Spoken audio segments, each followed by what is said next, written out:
Hello guys, welcome back to our channel. আশা করি সবাই ভালো আছো, আমরাও ভালো আছি। সেদিন সন্ধ্যাবেলা অনেক দিন পর বেরিয়েছিলাম একটু।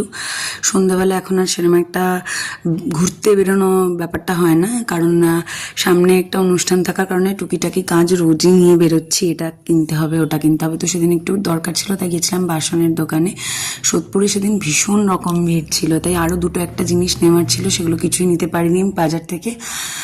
সেসব না করতে পেরে যে দেখো, আর পাপান এখন না কোলে থাকবে না নিচে থাকবে, দুটো শাড়ি গামছা নেওয়ার ছিল, সেগুলো নিয়েটি আমরা গেছিলাম একটু কাবাব খেতে।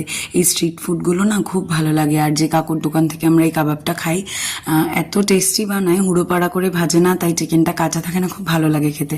তার সাথে গন্ধরাজ মোমোটা এখানকার স্পেশাল, আমি এখানে প্রথম খেয়েছিলাম। সেদিন অনেকটা দেরি হয়ে গিয়েছিল বলে আর গন্ধরাজ মোমো পাইনি।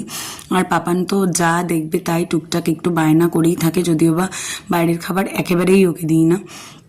তারপরে এদিকে বাড়িতে এসে দেখো দাদাভাই এসছে, তাই কি খুশি।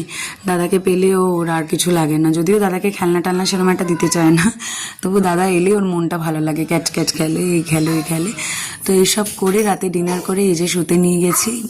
নতুন নিওপেপটিনটার বাবা এনেছে, এটা আগে খুলে এটার সমস্ত আলাদা আলাদা করে ফেলেছে, খানিকটা ওষুধও ফেলে দিয়েছিল। চলো আজকের মতো